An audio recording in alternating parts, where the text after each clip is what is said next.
Hello नमस्कार मित्रांनो, स्वागत आहे तुमचं टीच वायर या आपल्या एज्युकेशन प्लॅटफॉर्मवर.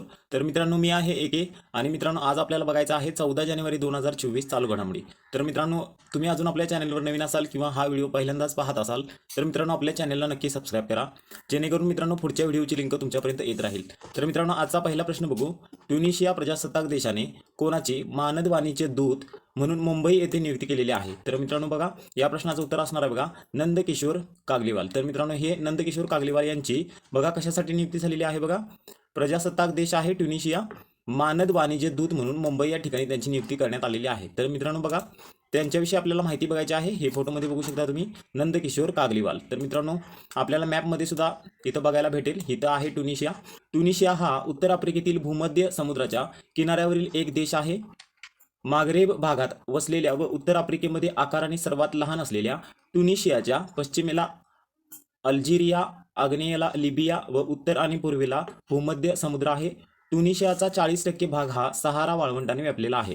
तर मित्रांनो, ट्युनिशिया देशाची राजधानी बघू शकता, ट्युनिस आहे. त्यानंतर बघा, खंड आहे आफ्रिका आणि अध्यक्ष कोण असणार आहेत बघा, कैस सद असं त्यांचं नाव आहे. त्यानंतर पंतप्रधान कोण आहेत बघा, अहमद हच्चानी असं त्यांचं नाव आहे. तर मित्रांनो, ही माहिती तुम्हाला समजली असेल तर प्रश्न क्रमांक 2 बघू आपण. महाराष्ट्र राज्यातील नाशिक येथे 27व्या राष्ट्रीय युवा महोत्सवाचे उद्घाटन कोणाच्या हस्ते करण्यात आले? तर मित्रांनो, आपल्या देशाचे पंतप्रधान नरेंद्र मोदी यांच्या हस्ते नाशिक येथे 27व्या राष्ट्रीय युवा महोत्सवाचे उद्घाटन करण्यात आले. तर मित्रांनो, त्यांच्याविषयी आपल्याला माहिती बघायची आहे. तर मित्रांनो बघा, 12 जानेवारी 2023 रोजी महाराष्ट्र राज्यात PM नरेंद्र मोदी यांच्या हस्ते किती हजार कोटी रुपयांच्या प्रकल्पाचे उद्घाटन करण्यात आलेले आहे? तर मित्रांनो बघा, 30,500 कोटी रुपयांच्या प्रकल्पाचे उद्घाटन नरेंद्र मोदी यांच्या हस्ते करण्यात आलेलं आहे. तर मित्रांनो बघा, देशातील सर्वात मोठ्या शिवडी न्हावासेवा या सागरी सेतू पुलाचे उद्घाटन कोणाच्या हस्ते करण्यात आले? तर मित्रांनो, त्या प्रश्नाचं उत्तर देखील काय आहे बघा, आपल्या देशाचे पंतप्रधान नरेंद्र मोदी यांच्या हस्ते शिवडी न्हावासेवा या सागरी सेतू पुलाचे उद्घाटन करण्यात आले. तर मित्रांनो, त्याच्या पुढचा पॉईंट बघू आपण. देशातील सर्वात मोठ्या शिवडी न्हावासेवा सागरी सेतू पुलाची लांबी किती किलोमीटर असणार आहे? तर मित्रांनो, पर्यायामध्ये जर तुम्हाला 21.8 असेल तर मित्रांनो ते लिहा, जर 22 असेल तरी पण तुम्ही लिहू शकता. तर मित्रांनो, फिक्स याचा आन्सर आहे बघा 21.8 किलोमीटर असणार आहे. तर मित्रांनो, त्याच्या पुढचा प्रश्न बघू. प्रश्न क्रमांक 3 बघा, खालीलपैकी कोण T20 आंतरराष्ट्रीय क्रिकेटमध्ये 150 बळी घेणारा पहिला गोलंदाज ठरलेला आहे? तर मित्रांनो, या प्रश्नाचं उत्तर असणार आहे बघा टीम साऊदी असं त्या क्रिकेटपटूचं नाव आहे. तर मित्रांनो बघा, हे तुम्ही फोटोमध्ये बघू शकता, न्यूझीलंड देशाचा खेळाडू आहे. तर मित्रांनो बघा, T20 आंतरराष्ट्रीय क्रिकेटमध्ये 150 बळी घेणारा पहिला गोलंदाज ठरलेला टीम साऊदी कोणत्या देशाचा क्रिकेटपटू आहे? तर मित्रांनो, मी तुम्हाला आत्ताच सांगितलं, न्यूझीलंड या देशाचा असणार आहे. तर मित्रांनो, त्याच्या पुढचा पॉईंट बघू आपण. तर मित्रांनो, कशाबद्दल बोलण्यात आलं? क्रिकेटबद्दल. तर भारतातली सर्वात मोठी क्रिकेट संस्था असणार आहे, तिचं नाव आहे BCCI. तर मित्रांनो बघा, BCCIचे मुख्यालय कुठं आहे? क्रिकेट केंद्र, मुंबई, महाराष्ट्र. त्यानंतर राष्ट्रपती कोण आहेत बघा, रॉजर बिन्नी. त्यानंतर CEO हेमांग अमीन आणि उपाध्यक्ष कोण असणार आहेत? राजीव शुक्ला. आणि सचिव आहेत बघा जय शहा. पुरुष प्रशिक्षक आहेत राहुल द्रविड आणि महिला प्रशिक्षक अमोल मुजुमदार असं त्यांचं नाव असणार आहे. मित्रांनो, ही माहिती तुम्हाला समजली असेल तर मित्रांनो, पुढच्या प्रश्नाकडे वळू आपण. प्रश्न क्रमांक 4 बघा, कोणत्या राज्यात देशाचे पंतप्रधान नरेंद्र मोदी यांच्या हस्ते नमो महिला सशक्तीकरण अभियानाचा शुभारंभ करण्यात आलेला आहे? तर मित्रांनो, आपल्या महाराष्ट्र राज्यामध्ये महिला सशक्तीकरण अभियानाचा शुभारंभ करण्यात आलेला आहे. तर मित्रांनो, ते नेमकं आपल्याला समजून घ्यायचं आहे की 12 जानेवारीला पंतप्रधान नरेंद्र मोदी आपल्या महाराष्ट्राच्या दौऱ्यावर होते. त्यांनी ज्या योजना आखलेल्या होत्या त्या ह्या योजना आहेत, त्या आपल्याला बघायच्या आहेत. तर मित्रांनो बघा, गतिशीलतेत वाढ करण्यासाठी एक महत्त्वपूर्ण पाऊल म्हणून अटल बिहारी वाजपेयी शिवडी न्हावासेवा अटल सेतूचे उद्घाटन पंतप्रधान नरेंद्र मोदी यांच्या हस्ते करण्यात आलं. त्यानंतर सुमारे 17,840 कोटी रुपये खर्चाचा अटल सेतू हा देशातील सर्वात लांब पूल तसेच सर्वात लांब सागरी पूल देखील ठरलेला आहे. तर मित्रांनो, त्याच्या पुढचा पॉईंट बघा, पूर्व मुक्त मार्गाचे ऑरेंज गेट मरीन ड्राईव्हला जोडणाऱ्या भूमिगत बोगद्याची पंतप्रधान नरेंद्र मोदी यांच्या हस्ते पायाभरणी करण्यात आलेली आहे. तर मित्रांनो, त्याच्या पुढचा पॉईंट बघा, रत्ने आणि आभूषणे क्षेत्राला चालना देण्यासाठी महत्त्वपूर्ण पाऊल म्हणून प्रधानमंत्री सिब्स सेज येथे भारतरत्न आणि नवीन उपक्रम व सेवा टॉवर नेस्ट 01चे उद्घाटन नरेंद्र मोदी यांच्या हस्ते करण्यात आले. त्यानंतर पुढचा पॉईंट बघा, रेल्वे आणि पेयजलाशी संबंधित अनेक प्रकल्पाचे होणार राष्ट्रार्पण. त्यानंतर बघा, महिला सक्षमीकरणाला अधिक चालना देण्यासाठी प्रधानमंत्री महाराष्ट्रात नमो महिला सशक्तीकरण अभियानाची सुरुवात करणार. त्यानंतर त्याच्या पुढचा पॉईंट बघा, प्रधानमंत्री करणार 27व्या राष्ट्रीय युवा महोत्सवाचे उद्घाटन आणि महोत्सवाची संकल्पना काय असणार आहे बघा, विकसित भारत @ 2047. तर मित्रांनो हे तुम्हाला सगळं लक्षात ठेवायचं आहे. आणि मित्रांनो याची PDF तुम्हाला आपल्या टेलिग्राम चॅनेलवर भेटेल. टेलिग्रामची लिंक डिस्क्रिप्शन बॉक्समध्ये दिलेली आहे, तिथे जाऊन तुम्ही जॉईन करू शकता. तर मित्रांनो त्याच्या पुढचा पॉईंट बघू, कशाबद्दल बोलण्यात आलं तर महाराष्ट्र सरकारबद्दल. तर राज्यपाल आहेत रमेश बैस, त्यानंतर बघा मुख्यमंत्री आहेत एकनाथ शिंदे, उपमुख्यमंत्री आहेत देवेंद्र फडणवीस, तसेच अजित पवार. तर मित्रांनो विधान परिषद सदस्य आहेत 78 आणि विधानसभा सदस्य आहेत बघा 288. तर मित्रांनो ही पण माहिती तुम्हाला लक्षात ठेवायची आहे. तर मित्रांनो पुढच्या प्रश्नाकडे वळू. प्रश्न क्रमांक 5 बघा, DRDOने कोणत्या राज्यातील चांदीपूर येथील किनाऱ्यावरून आकाश NG क्षेपणास्त्राची यशस्वी चाचणी केलेली आहे. तर मित्रांनो या प्रश्नाचं उत्तर असणार आहे बघा ओडिसा राज्यामध्ये. मित्रांनो त्याच्याबद्दल आपल्याला माहिती बघायची आहे. ओडिसा येथील चांदीपूर किनाऱ्यावरून DRDOने यशस्वी चाचणी केलेल्या आकाश NG क्षेपणास्त्राचा पल्ला किती किलोमीटर असणार आहे. तर मित्रांनो बघा 80 किलोमीटर. पण त्याच्या पुढचा पॉईंट बघू, हा DRDOचा लोगो तुम्ही बघू शकता. तर मित्रांनो बघा लढाऊ विमान, रॉकेट, आखूड पल्ल्याची बंदुकी, रिमोट व्हेइकल, क्षेपणास्त्रे, रडार आणि अनेक अत्याधुनिक उपकरणे हे संस्थान विकसित करतं. त्यानंतर बघा या संस्थेची स्थापना 1958 मध्ये झाली. तर मित्रांनो त्याच्या पुढचा पॉईंट बघू. तर बघा DRDO 2023 सध्याचे अध्यक्ष कोण आहेत असा प्रश्न परीक्षेला पडू शकतो. तर बघा G सतीश रेड्डी आहेत. त्यानंतर DRDOचे पहिले अध्यक्ष कोण होते. तर मित्रांनो बघा हा प्रकल्प 1982-83 मध्ये डॉक्टर अब्दुल कलाम यांच्या नेतृत्वाखाली सुरू करण्यात आला. आणि DRDOचे मुख्यालय कुठे आहे बघा मित्रांनो, मुख्यालय दिल्लीतील राष्ट्रपती भवनाजवळ आहे. तर मित्रांनो ही पण माहिती खूप महत्त्वाची आहे.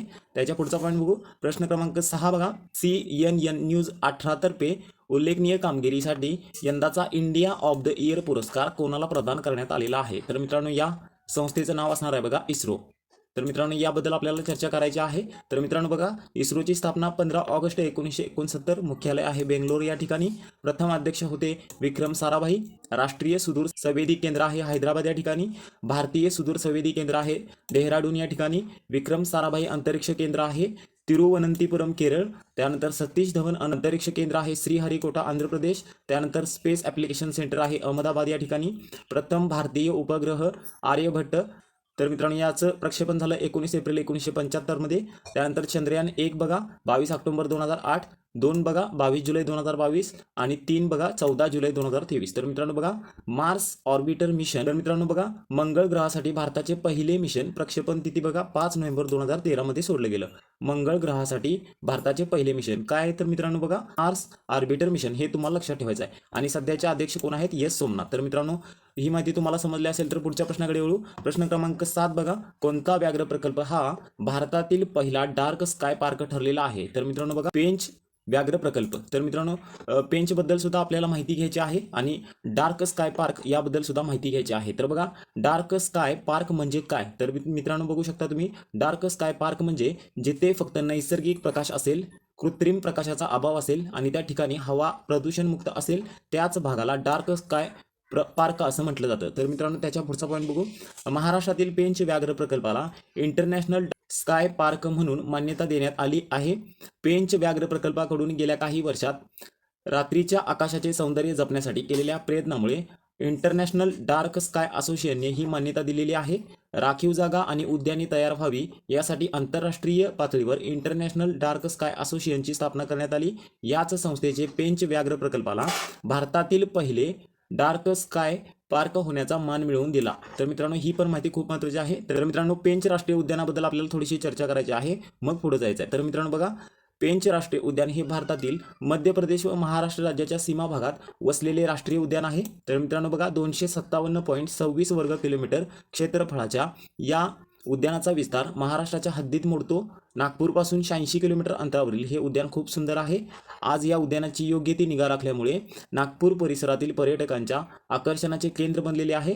त्यानंतर पेंच राष्ट्रीय उद्यान महाराष्ट्र हे 22 नोव्हेंबर 1975 रोजी महाराष्ट्र शासनाने जाहीर केले. त्यानंतर बघा केंद्र शासनाने कधी जाहीर केले बघा 18 फेब्रुवारी 1999 रोजी भारताला 25वा व्याघ्र प्रकल्प म्हणून जाहीर केलेला आहे. तर मित्रांनो ही माहिती होती खूप महत्त्वाची, ही पण तुम्हाला लक्षात ठेवायची आहे. तर मित्रांनो पुढच्या प्रश्नाकडे वळू. प्रश्न क्रमांक 8 बघा, केंद्र सरकारने गर्भाशय व मुखाच्या कर्करोगाचे प्रमाण कमी करण्यासाठी कोणत्या वर्षाच्या वयोगटातील मुलींसाठी HPV ही लसीकरण मोहीम राबवण्याचा निर्णय घेतलेला आहे. तर मित्रांनो बघा या प्रश्नाचं उत्तर असणार आहे 9 ते 14 वयोगटातील HPV लसीकरण करणार आहे. तर मित्रांनो बघा त्याच्या पुढचा पॉईंट बघू.